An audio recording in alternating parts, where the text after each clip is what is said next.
मैंने पल्लू से बांध ली थी। मैं रुखसत होकर साजिद के हमरा इसके घर पहुंची तो मेरा दिल बुरी तरह धड़क रहा था। एक छोटा सा घर था जहां मुझे और साजिद को अकेले ही रहना था।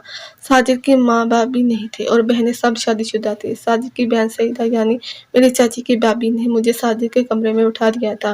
जाते जाते सईदा बाजी ने मुझे कहा कि देखो अंजम, तुम कम उम्र हो इसलिए मैं तुम्हें समझा रही हूँ, ऐसी कोई नादानी ना करना जिससे तुम्हारा घर बर्बाद हो जाए। अगर कोई भी ऊंच नीच हुई तो सारा निजाम तुम्हारे ऊपर ही आएगा। पहले ही तुम्हारी माँ की किरदार की वजह से कोई तुम्हें अपने घर की इज्जत नहीं बनाना चाहता था। अब जबकि तुम्हारी शादी साजिद से हो गई है तो तुम खुद ही हर बात का ख्याल करना।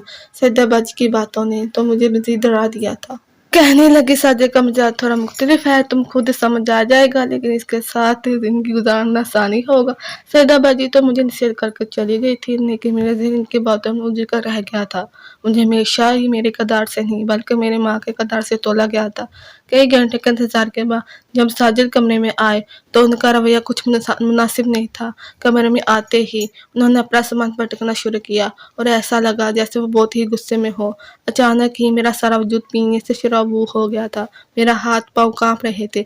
साजिद बिल्ला मेरे पास आने के बजाय सीधा बाथरूम में गए और लिबास तब्दील कर बाहर आ गए। अभी तक बिस्तर में इनके इंतजार में बैठी थी। मुझे देखते ही वो गुस्से में से कहने लगे, कब तक यह मूर्त बनकर बैठोगी, मुझे नींद आ रही है, मेरे बिस्तर साफ करो। साजिद के लफ्जों ने मेरी होश उड़ा दिए थे। दिल में जो थोड़ा बहुत अरमान थे वो भी आंसू की सूरत बह गए थे। मैंने जल्दी से उठकर इनका बिस्तरा साफ कर दिया और खुद भी अपने जोड़ा तब्दील कर दिया था। रुखसती से पहले चाची की बेटियों की बातें मेरे कानों में गूंजने लगी। आज तो अंजम इस कदर खूबसूरत लग रही है कि साजिद भाई देखते ही रह जाएंगे, पहले ही नजर में अपना दिल हार बैठेंगे और अंजम को पलकों पर रख लेंगे। मेरी गहरी सांसें भरकर रह गई थी। ऐसा कुछ भी नहीं हुआ था। मेरी खूबसूरती मेरी किस्मत बदलने वाली नहीं थी। साजिद बिस्तर पर लेटे थे, गहरी नींद सो गए थे। अचानक मेरी नजर चाची की दी हुई चादर पर पड़ी तो मैंने जल्दी से वो चादर उठाई और आस्ता से साजिद के ऊपर डाल दिया। मुझे आने वाली जिंदगी से कोई खास अच्छी उम्मीद तो नहीं थी, लेकिन इस बात का यकीन जरूर था कि अगर चाचा ने मुझे ये चादर थमाई है तो यकीन इसका कोई ना कोई असर तो जरूर होगा।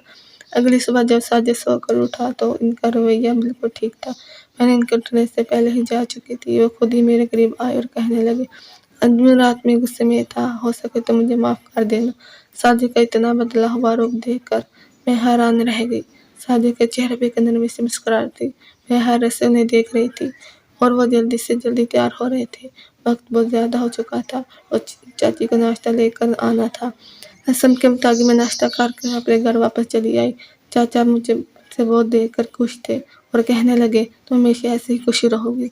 बस अपने शौहर पर हर रात चादर डालते रहना और जो बात मैंने बताई थी उस पर अमल करते रहना। मैंने चाचा से पूछा कि चाचा इस चादर में ऐसी क्या खास बात है? वो तो एक स्याह रंग की आम सी चादर है। चाचा ने धीमे से मुस्कुराकर कहने लगे, हर बात बयान करने वाली नहीं होती, बस तुम इस चादर को डालना ना भूलना, वरना हो सकता है कि तुम्हारी तलाक हो जाए। चाचा की बात सुनकर मेरे रोंगटे खड़े हो गए और मैंने फौरन कहा, नहीं नहीं चाचा, मैं कभी नहीं भूलूंगी। तलाक का लफ्ज़ तो मुझे वैसे ही कांपने पर मजबूर कर देता है और साजिद से तलाक के बारे में मैं सोच भी नहीं सकती थी। शाम तक साजिद मुझे लेने के लिए आ गए थे और इनका मिजाज वाकई बहुत बेहतर था। इस दिन के बाद मैंने कोई दिन ऐसा ना गुजरा जब साजिद के सोने के बाद इन पर चादर ना डाली हुई। वो स्याह रंग की चादर मुझसे जान से भी ज्यादा जीत थी। साजिद मेरा बहुत ज्यादा ख्याल रखने लगे थे।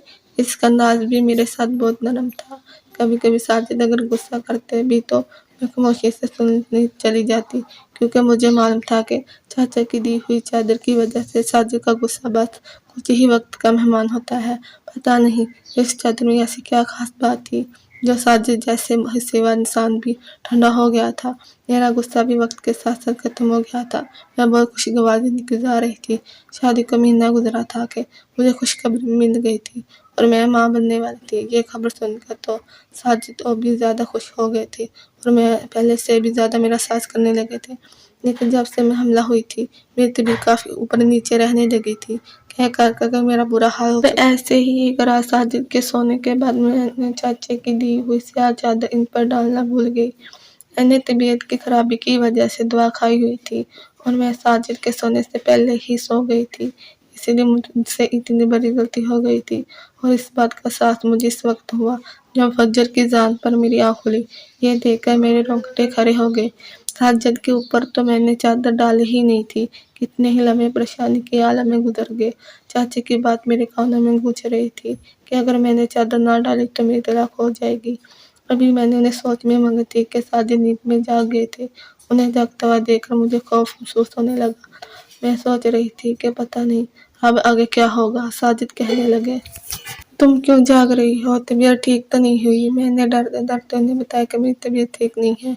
साजिद कहने लगे, मैं तुम्हें अकेला घर पर छोड़कर नहीं जा सकता, तुम तैयार हो जाओ, मैं तुम्हें तुम्हारे घर छोड़ दूंगा। ये पहली दफा था जब साजिद ने खुद अपने मुंह से मुझे घर छोड़ने की बात की थी, वरना इससे पहले तो मैं जब भी घर जाने की बात करती वो फौरन मना कर देते और कहते कि अब तुम्हारा घर ये है और तुम यही रहना। इस वक्त मुझे यही बहुत रोना आता, लेकिन आज जब साजिद ने खुद से मुझे छोड़ने की बात की तो मुझे डर लगने लगा। मैंने साजिद को मना कर दिया कि मैं घर नहीं जाना चाहती और ये देखकर मेरे कदमों तले ज़मीन निकल गई। साजिद एकदम ही गुस्से में आ गए और खुद ही मेरा सामान पैक करने लगे। काफ़ी दिनों बाद मैंने साजिद को गुस्से में देख रही थी, इसलिए मेरे रोंगटे खड़े हो गए थे। दफ्तर जाते जाते साजिद ने जबरदस्ती मुझे चाची के घर छोड़ दिया।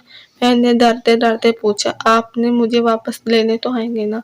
मेरी बात सुनकर साजिद ने मुझे घूर कर देखा और कोई जवाब दिए बिना ही मुझे ऐसा लगा जैसे मेरे पैरों से जान निकल गई हो।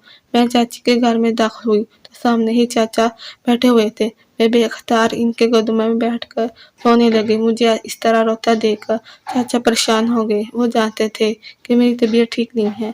मैंने रोते हुए चाचा को बताया कि साजिद मुझे छोड़कर चले गए हैं और शायद अब वो मुझे कभी वापस लेने नहीं आएंगे।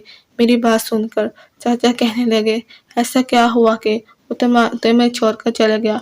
मैंने चाचा को बता दिया कि मैं रात को इन पर चादर डालना भूल गई थी और सुबह मेरी तबीयत खराबी का कहकर खुद मुझे यहाँ छोड़ गए हैं। जब ये इससे पहले तो वो भी मुझे इस तरह छोड़कर नहीं गए। मुझे यकीन है कि अब वो मुझे वापस लेने नहीं आएंगे। मेरी बात सुनकर चाचा के चेहरे का रंग बदल गया और वो कहने लगे, अंजुम तुम कैसी बातें कर रही हो? अपनी तबीयत हल्का ना करो। आज मैं तुम्हें खुद इस चादर की सच्चाई बता देता हूँ। मैं फौरन ही चाचा की तरफ देखने लगी। मैं भी ये बात जानना चाहती थी कि इस चादर में ऐसी कौन सी खासियत है जो मेरे गुस्से वाला शोहर इतना नरम मिजाज हो गया है। चाचा ने मेरे सर पर हाथ रखा और कहने लगे, मेरे बेटे जब तुम हमारे घर आए तो माँ बाप की जुदाई में पूरी तरह टूटी हुई थी। कुछ बच्चे ये सब देख कर सहम जाते हैं और कुछ तुम्हारी तरह गुस्से वालों जज्बाती हो जाते हैं। तुम्हारे अंदर भी हद से ज्यादा गुस्सा कराहट थी। तुम अक्सर बिलावजह अपनी चाची से भी उलझा जाया करती थी, जिसकी वजह से तुम्हारी चाची भी तुम्हें नापसंद करने लगी थी, क्योंकि तुम्हारे देखा देखी हमारी बेटियां भी बदलाव होने लगी थी। इस बात को लेकर मेरी तुम्हारी चाची से झगड़ा रहता और मैं उन्हें यही समझाता कि तुम्हारे अंदर ये जहर माँ बाप की तलाक की वजह से भर गया है। जैसे जैसे दिन गुजरते गए तुम मजीद तलखी होती गई और फिर तुम्हारी शादी की बात आई तो तुम्हारी माँ के गद्दार की वजह से तुम्हारे रिश्ते में भी रुकावट आने लगी। जबकि सच तो ये है कि तुम्हारी माँ गद्दार नहीं थी, बस तुम्हारे बाप से इसका मजा ना मिल सका था। तुम्हारी माँ तुम्हारी तरह ही खूबसूरत थी। तुम्हारा बाप बिला वजह ही तुम्हारी माँ पर शक करता और उसी बात को लेकर इन दोनों के दरमियान झगड़ा रहता था और यही इनकी लायकी की वजह थी। दुनिया वालों ने खामखा ही तुम्हारी माँ जैसी औरत को बदनाम कर दिया, जिसकी पाक दामनी की गवाही मैं दे सकता हूँ। साजिद को भी मैंने तुम्हारे लिए इसी वजह से मुंतकिम किया था कि वो अकेला रहता है और उसके साथ और कोई नहीं था जो तुम्हारे गुस्से को बर्दाश्त ना कर सके। मैं चाहता था कि किसी तरह तुम्हारा गुस्सा काबू में आ जाए ताकि तुम्हें अपने शोहर से बदतमीजी ना करो और तुम्हारे रिश्ते को नुकसान ना पहुंचे। इसीलिए मैंने एक स्याह चादर ली, उसे तुम्हारे हाथ में ये कहकर रख दिया कि उसे अपने शोहर पर सोने के बाद डाल देना। इससे वो तुम्हें खुश रखेगा और कभी तलाक नहीं देगा। मैं जानता था कि ये लफ्ज़ तुम्हारे लिए कितना भयानक है। साथ ही मैंने तुम्हें एक बात भी कही थी कि जब भी तुम्हारा शोहर गुस्से में कुछ कहे तो अपनी जुबान को दोनों दांतों के दरमियान में दबा लेना और उसकी किसी बात का जवाब ना देना। दरअसल जादू स्याह चादर में नहीं बल्कि तुम्हारी जुबान के दांतों तले दब जाने में है। मर्द जब बाहर की सख्तियाँ झेल कर घर आता है तो कभी कभी वो सख्त मिजाज गुस्से वाला हो जाता है, लेकिन अगर औरत भी इसके साथ जुबान दराजी पर उतर आए तो यह रिश्ता हमेशा के लिए टूट जाता है। दोनों में से किसी एक को अपनी जुबान पर काबू रखना बहुत जरूरी है। मैं जानता था कि साजिद थोड़ा सा सख्त मिजाज है, इसीलिए मैंने तुम्हारी चादर की ओर में ये तरीका बताया। جس سے تم اس کے آگے خاموش ہو گئی اور وہ تمہاری خود ہی قدر کرنے لگا۔ اگر میں تمہیں سیدھے لفظوں میں کہتا کہ ساجد سے زبان درازی نہ کرو اور اس کی غصے میں کئی باتوں کا جواب نہ دینا، تو شاید تمہیں کبھی میری اس بات پر عمل نہ کر پاتی۔ انسان کو اکثر سیدھی طرح بات سمجھ جائے تو وہ بات اس کی سمجھ نہیں آتی، لیکن اگر اس بات کو کسی چیز کے ساتھ جوڑ دیا جائے تو انسان خود بخود اس پر عمل پیرا ہو جاتا ہے۔ تم بھی چادروں کو کرامتی سمجھتی رہی اور اپنی زبان کو دانتوں تلے دباتی رہی، اسی طرح تمہارا گھر خود ہی پرسکون ہو گیا۔